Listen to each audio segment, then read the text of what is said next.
Kur thash pare 1 sekond ke pjesa e pronave, se kanë dalë të gjinet, kur folën para 2 jave, para 2 shtunash i bjen 3, gati 3 javë i thonë. Folën për këtë pjesën e muhabetit tokave këtë gjona. Javë se kaloi, doli që i shkrytjaj, papila firmat.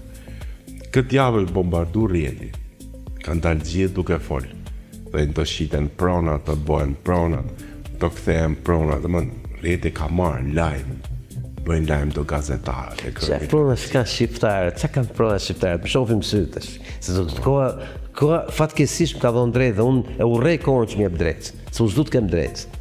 Qa keni prona, harrojni, doja u marrin. Ka marrë fund kjo punë.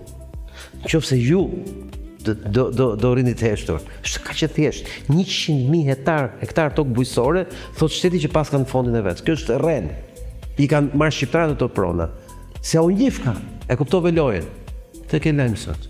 100.000 hektar që deklaron Rama se i pas ka toka bujësore shteti, tregon që ata shqiptarë që kujtojnë se i kanë pronat, nuk i pas kanë. E kuptove logjikën. Të 100.000 hektarët janë në dispozicion të shitjes për qufot. Shto të shqitat e që të vlenë vetë qufot, ke banorët. E kuptove për që po luet tumër. 100.000 hektar tokë bujësore, ky thotë që i pas kam shtet, por kjo së rezulton. Si pas të gjitha dhënave, këto toka i kanë marë shqiptarët. I kanë njerëzit. Kujto kanë se i pas kanë. Kujto kanë se i pas kanë. Kjo i ka vonë shqitje ke Izraeli, ke qufot, ke kolonët e rinj. E fort.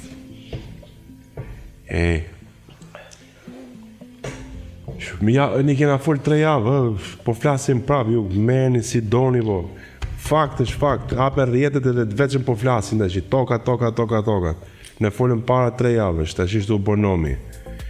Po, ishte dhe kjo më shqitja e këpingë ndërtimeve të konfiskume. Që palati, gjithë hoteli, po i këshin, pa e flasin të lajme, dhe më dhenë. E ty kush tajmi këtu? Se që taj që kujton ti? Lajme që po shqiten në Jo, nuk është taj lajmi. Lajmi është modeli, jo shqitja. Ta shpjegoj pak. Kemi pronat të konfiskuara? Kemi. Do japim në ankanda, po jo. Ti di kush i blen? Ata që kanë lekit. Kush janë duke blen Shqipëri masivisht? Qufat. Pritë është se shkry fare çështja. Kjo është as i gjë, disa shkry që thëmë në të është. Është ka shikoj pak, është ka që vogël. Minimum. Dëgjoj këtë tash histori. Kjo ka të bëj me ligjet e konfiskimit. Nuk ka të bëj me atë që pe, me atë që do shohësh.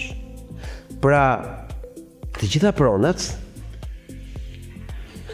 për një arsye tjetër, mos pagim taksash, këtë atë burimi paraza, ku gjithë parë ti që e bleve. Hajde vërtetohet ti që ke shku në punë në Gjermani, ke marrë rrogën, s'ka rgjua si te nga rroga dhe i ke kursyër. Ke për e sështë. Ke bo dhe punë në të zetë, si që punën gjithë shqipë. Jo, se existon. Nuk existon. Do bët veting për pronat. Vetingu është i tillë, që ti që si e imi, ti do më japësh llogarimu, ku i ke gjetë lekë që ke bësh shpinë vitin 2001? Pra këtë po thojeni që.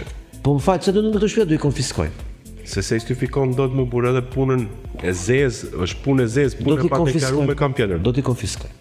Do t'i nxjerr në ankant. Kush e ble? Ata që kanë lekë, çufot. Po ka që thjesht është. Po njerëzit duan me kuptu, nuk duan me kuptu. E di pse s'duan me kuptu. Se kur flasun këto gjona bashkë me ty këtu, ti i vret atyre pritshmërinë. Dhe ai tu rën ty sikur je ti armiku. Pse po i thot vërtet? Ti më sot s'ke nevojë më ta urrejnë edhe shmushi rrjeti plot. Kush nuk po i poston këtë lajm? Lexoj koment. Po njerëzit nuk duan t'i besojnë.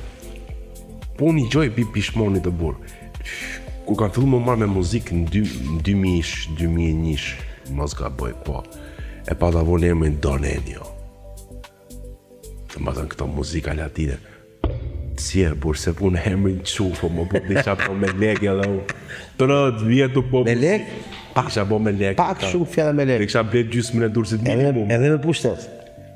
Jo, si nuk e du pushtetin. Duhet pushteti për lekës. Mirë, ashtu po. Ke drejt, janë gjithë lidhë me bashkëta. Lek pa pushtet pa lek s'ka. Po su bona do të politikë. Një njeri që knaqe duke bë muzikë si punë jote, që keni mush YouTube-in me gjithë ato konga, ty pa i bërë reklam, nga kënaqësia që po bëje kongë, s'ka për të bërë kur hajrën politik. E kuptove pse? Se ty të pëlqen të bësh art. Në po ti du ta urresh art, që ta bësh. Të funksionon këtë. Të kisha pas emrin Qufo për kokë time. Ki gjetë emër të bukura. Ta thash që të radhë si kaloj Qufo, kafsh, nuk ekziston fare. Unë mendoj që shqipja është gjua më enigmatike në planet, në historinë e botës, për dhe gjua më fuqishme, për dhe gjua më e bukur, por ka i gjoj që nuk e di se nga i buron që është magji. Për shembull, ne përdorim fjalën Qufo. Qufo, kur ti e thu, gjithë e kuptojnë. Nuk ka nevojë fare për asnjë që të na pyet, për këtë Qufo e keni ju. Nuk të pyet njerin në Shqipëri, e din gjithë për herë. Problemi është që koincidencat e këtij misteri, kësaj magji që ka gjua shqipe të papame, se Qufoja është një personazh i shpikur nga një shkrimtar. Po ndërkohë përfaqëson një dërkuc. Apo Që i dërkuci qa bon, rritë ditën baltë. Prit. Ti e di kush është modeli i skulpturës antisemite në të gjithë që kanë kur kanë bombardu kishat ata në vitin 1942 deri në vitin 45 në Europë, në emër të luftës së dytë botërore, ka pas dhe një motiv për të bombarduar kishat. Ti di çka kishin kishat në skulpturat e tyre, kishin të dërkuca dhe dos të madhe që u shqente. Kjo është bërë në përkisha kundër Qufon. Dhe fakti që ka qenë dërkuci si mesazh, dhe shqiptarët kanë Qufon si mesazh. Kjo është magji më, kjo nuk është racionale, kjo është irracionale. Pra i është vënë emri në një perfekte, se nuk i thot njëri dërkuc, më kupton Shqipëri. I thonë Qufo, se kanë këtë dërkuc si fare. E kanë këtë Qufoja se shkon me fjalën qifut, më kupton logjikën. Problemi është që Qufoja është dërkuc. Shka ata të mëdhejtë, jo ka këto gicë të vegjël, mos gadaroni me gicin, se gici është i vogël.